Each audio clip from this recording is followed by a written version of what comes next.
पड़ाव हुआ, वहीं पर सबके शिविर लगाए गए और सब रुके हुए थे।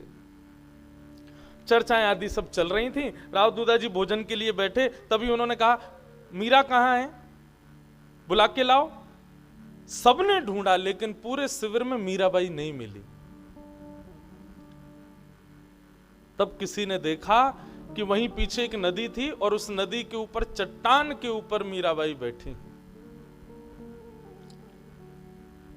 सबने जाकर के मीराबाई को देखा तो मीराबाई नदी के उस पार बैठे हुए एक महात्मा को देख रही है, उन महात्मा का दर्शन कर रही है। राव दूधा जी ने कहा, मीरा क्या कर रही हो? दादाजी, कोई वैष्णव संत बैठे हैं सामने, मुझे उनका दर्शन करके बहुत सुख मिल रहा है, इसलिए मैं उनको देख रही थी। राव दूधा जी ने पूरे सैनिकों के साथ जाके, परिवार के साथ जाके महात्मा को प्रणाम किया। श्री निवृत्तिनाथ जी बैठ करके थोड़ी देर सत्संग आदि हुआ। मीराबाई ने वहां भी कुछ जिज्ञासाएं की। निवृत्तिनाथ जी मीराबाई की जिज्ञासा से बड़े प्रसन्न हो गए और उन्होंने भी वही कहा जो हमेशा संत कहते थे। बोले कि दूधा जी, आपकी ये लाली साधारण नहीं है। इसके भाव, इसके प्रश्न बताते हैं कि ये साधारण नहीं है।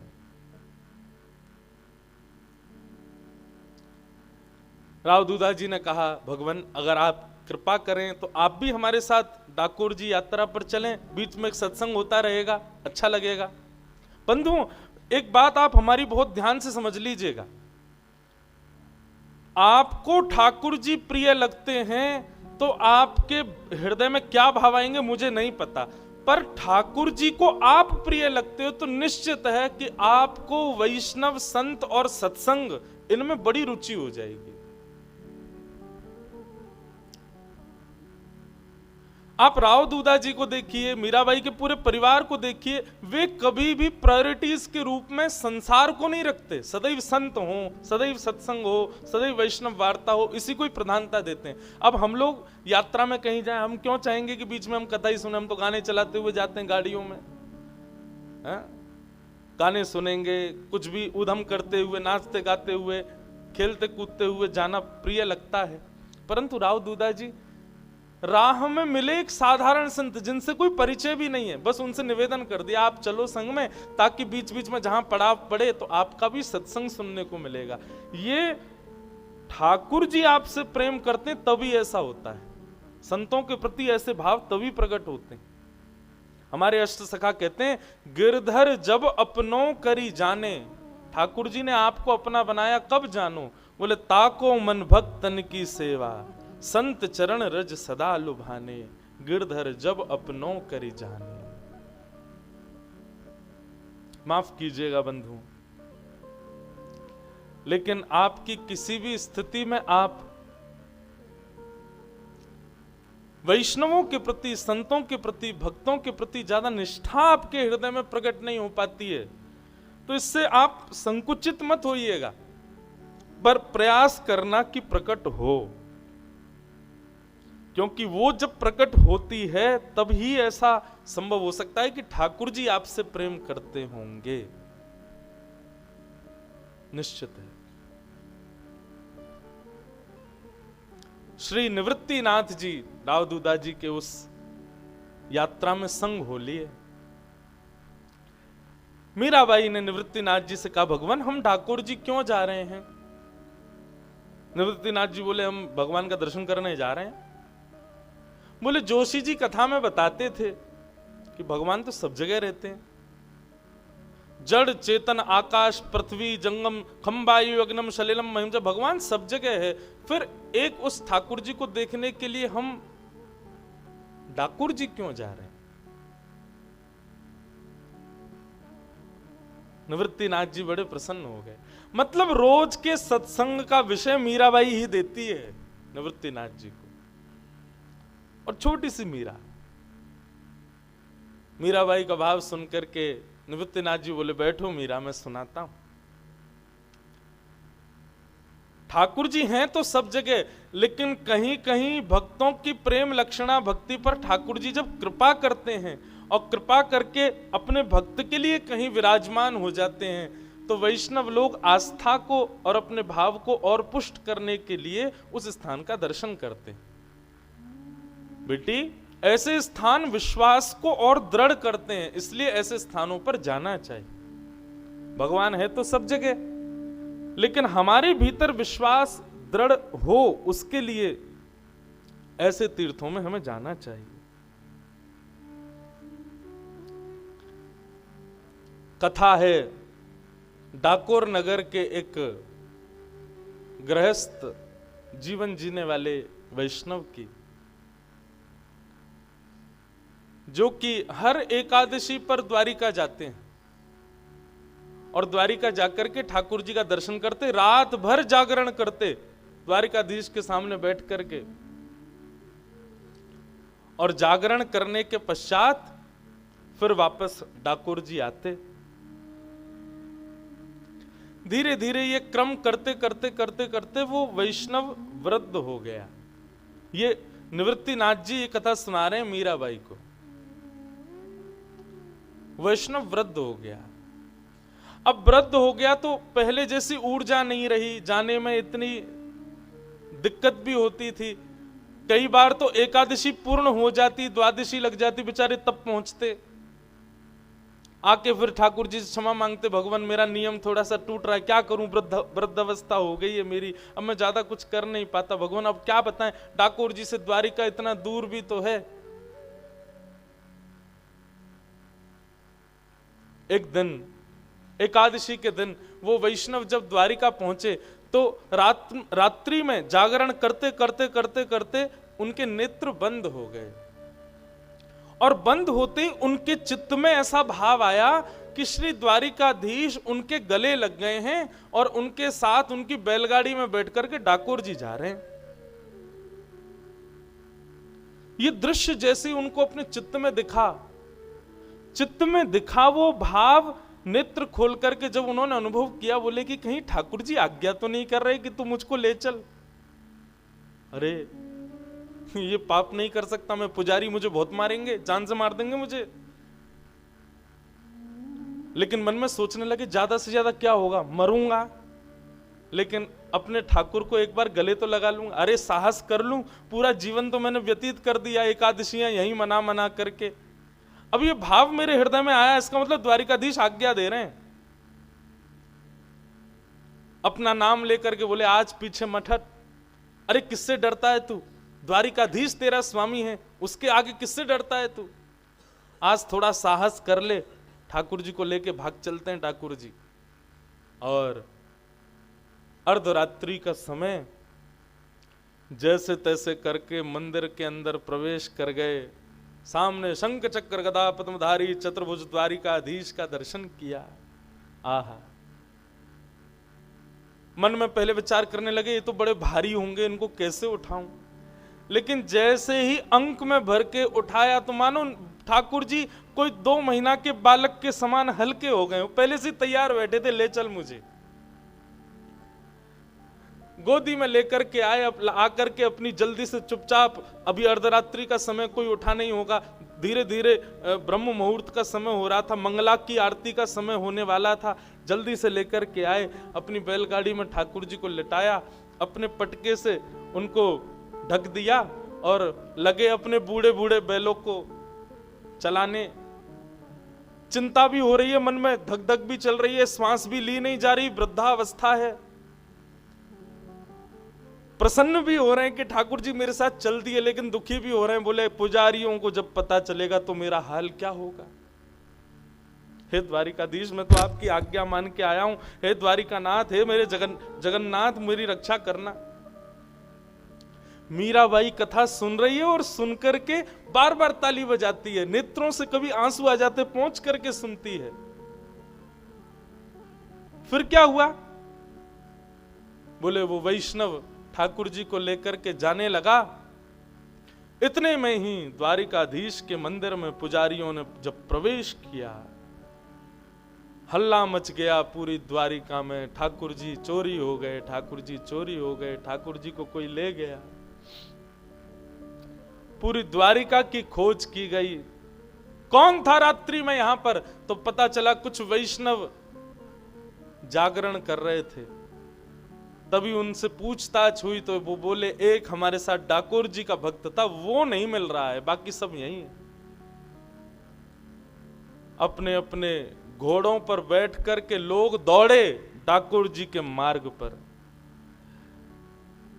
वो वैष्णव ठाकुर जी को लेकर के जा रहा था, वो पीछे मुड़ मुड़ करके देख रहा था, तभी देखा कि प्रचंड धूल उड़ रही है, मानो घोड़े आ रहे हैं। अब तो घबराहट भरने लगी, बेचारे बूढ़े बूढ़े बैल कितना भागेंगे, और भगा में उनको बोले भागो, लेकिन डाकोर जी तो बहुत दूर है अभी। मन में विचार करने लगे क्या करें।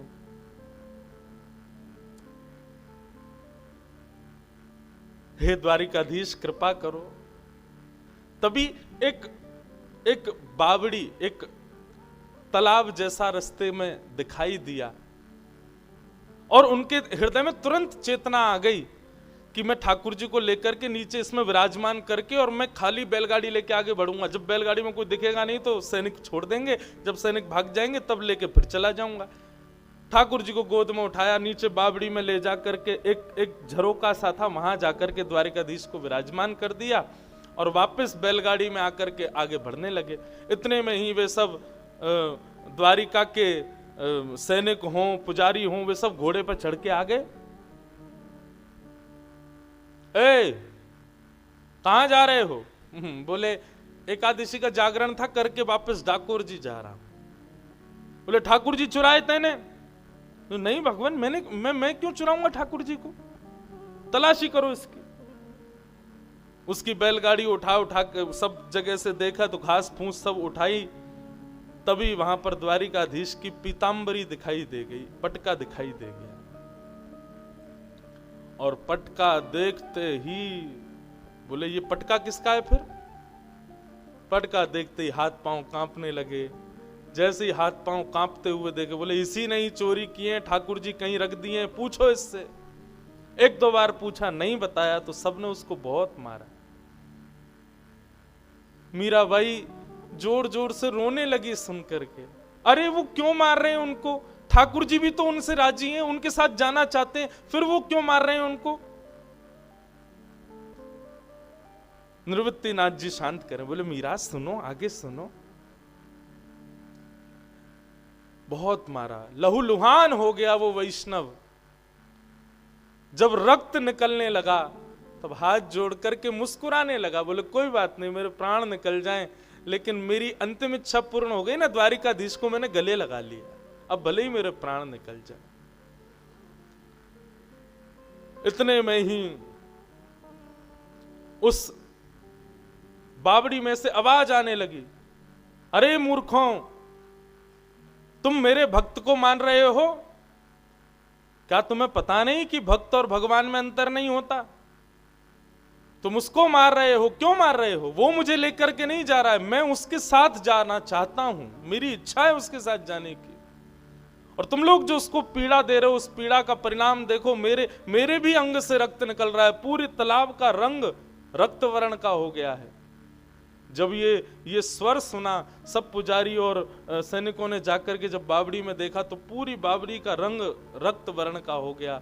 सब लोग क्षमा मांगने लगे, बोले भगवान क्षमा कर दो, अपराध हो गया। ठाकुर जी ने कहा, अमुक अमुक तिथि के दिन उस स्थान पर मेरा दूसरा स्वरूप तुमको प्राप्त होगा, उसको ले जाकर के तुम विराजमान कर देना, मुझे अभी इन्हीं के साथ जाने दो।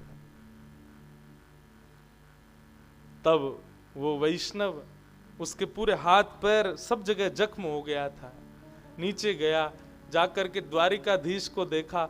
इतना प्रेम द्वारिकाधीश करते हैं ये जानकर के उसने जैसे अपने हृदय से लगाया ठाकुर जी को, उसके सारे जख्म ठीक हो गए, बिल्कुल स्वस्थ हो गया। और ठाकुर जी को लेकर के डाकोर जी में विराजमान हुआ। वही डाकोर जी में रणछोड़ राय के रूप में विराजमान है। मीराबाई ने जब ये कथा सुनी, अब तो मीराबाई उतावली हो गई, सबसे कहने लगी हम कब पहुंचेंगे डाकोर जी, हम कब पहुंचेंगे, कब दर्शन होगा हमको उनका। मुझे उनको देखना है जो अपने वैष्णव भक्त के साथ चले आए।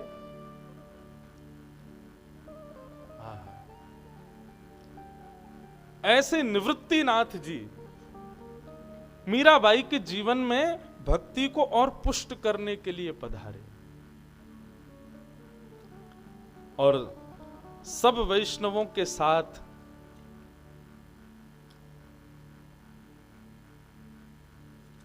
डाकोर जी गए और डाकोर जी जाकर के द्वारिकाधीश का दर्शन किया। रणछोड़ राय भगवान का दर्शन करके सब आनंदित हो गए, मीराबाई प्रसन्न हो गए। जैसे जैसे जीवन आगे बढ़ रहा है, मीराबाई का विश्वास उतना दृढ़ होता जा रहा है। एक दिन मीराबाई अपने ठाकुर जी के श्रृंगार के लिए पुष्पों का हार बना रही थी और जैसे पुष्पों का हार बना रही थी इतने में ढोल नगाड़े ताशे बाजे बजने की आवाज आने लगी। आज भी बंधुओं हमारे घर के बाहर से कोई जैसे ढोल नगाड़े ताशे बजे तो बच्चे भागते पहले, क्या हो रहा है क्या हो रहा है। मीराबाई भी अपने कार्य को छोड़ करके भागी और भाग करके जब खिड़की से देखा राजमहल के बाहर के रास्ते से ढोल ताशे नगाड़े बज रहे हैं, लोग बाग नाच रहे हैं, हाथी चल रहे हैं, ऊंट चल रहे हैं, बड़े बड़े राजा महाराजा उनके ऊपर बैठे हैं और तभी एक सुंदर सी घोड़ी और उस घोड़ी पर बढ़िया सुंदर वस्त्र पहने, सिर पर सेहरा पहने, सिरपेच लगी है, मुखमंडल पर बढ़िया सुंदर प्रसन्नता है, आंखों में काजल लगे हैं। आहा, अद्भुत राजकुमार एक घोड़े पर बैठ कर के सवार जा रहा है। मीराबाई अपनी मैया के पास गई, बोले मैया ये क्या हो रहा है, देखना जरा बाहर। तब मैया ने आके बताई, बोले लाली ये बारात जा रही है। बोले बारात, वो क्या होता है मैया। बोले अरे बारात मतलब ब्याह के लिए बारात जा रही है। या आगे हाथी पे उस वर के उस दुल्हा के पिताजी बैठे हैं, उसके दादाजी बैठे हैं और वो जो घोड़ी पे सुंदर सा राजकुमार बन के बैठा है ना, सिर पर पगड़ी बांध करके, सिरपेच लगा करके, बढ़िया सुंदर श्रृंगार करके, इतना प्रसन्न हो रहा है। बोले हाँ। बोले वो दुल्हा है, वो दुल्हा है, अपनी दुल्हन से ब्याह करने जा रहा है। मीराबाई बोली दुल्हन कौन होती है। बोले संसार की हर कन्या एक दिन दुल्हन बनती है और उसका दुल्हा ऐसी घोड़े पर बैठ कर के आता है, उससे ब्याह रचाता है और फिर उसको अपने संग ले जाता है। मीराबाई बोली तो मेरा भी दुल्हा ऐसे ही आएगा। बोले हाँ तेरा भी दुल्हा ऐसे ही आएगा। मीराबाई बोली कब आएगा। अब मां बोली अब ये कोई पूछने की बात है, अरे भी बड़ी तो हो जा, एक दिन तेरा भी दुल्हा आएगा। अब तो मीराबाई उस प्रसन्न राजकुमार को देखकर के मन में उनके भाव उत्पन्न होने लगे, नहीं नहीं मुझे भी ऐसा दुल्हा चाहिए, अभी चाहिए मां, मेरा भी ब्याह कराओ, मुझे बताओ मेरा दुल्हा कब आएगा। मां बोली ये कोई पूछने की बात है मीरा, थोड़ी बड़ी हो जा, थोड़ी समझदारी आ जाए तेरे भीतर, फिर तेरा भी ब्याह करा देंगे। जैसे कल हम सुन रहे थे ना, ठाकुर जी रो रहे थे यशोदा मैया के आगे, अभी बहू लाऊंगो, मेरा अभी ब्याह कराओ। ऐसी भावना मीराबाई की होने लगी। बोले नहीं अभी दुल्हा लाओ, अभी मेरे लिए ऐसी बारात मंगाओ, अभी हाथी के ऊपर मेरे ससुर जी को चढ़ा के लाओ, मैं भी ऐसे राजकुमार के साथ वरण करूं। मेरे वरण कब होगा, मेरे दुल्हा कब आएंगे। रोने लगी मीराबाई, रोते रोते पूरा घर बेहाल कर दिया। मैया ने आकर के हृदय से लगाया, बोले रोती क्यों है। बोले मुझे बताओ मेरे दुल्हा कहाँ है।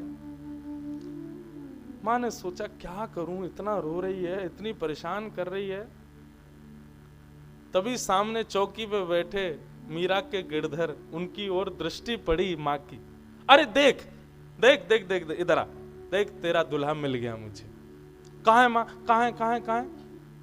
बोले वो देख, वो चौकी पे बैठा है सज धज के बढ़िया तैयार होकर के, वही तेरो दुल्हा है, वही तेरो बींद है।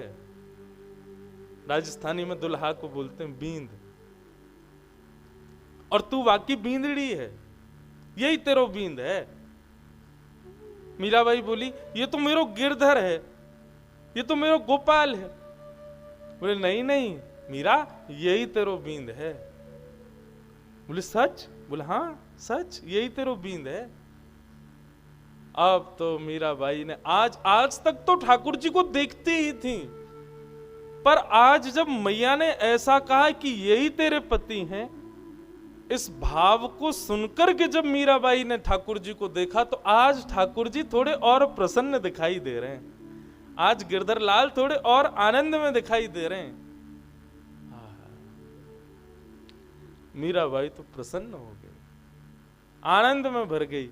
अब मां तो जैसे तैसे मीरा को शांत करके वहां से चली गई, लेकिन मीराबाई अब अपलक नेत्रों से ठाकुर जी को देख रही है। मानो अपनी मन को, अपनी बुद्धि को, अपने तन को, अपने भाव को, हर भाव को ये समझा रही है कि यही मेरा बींद है, यही मेरा पति है, यही मेरा सर्वस्व है। ऐसा भाव।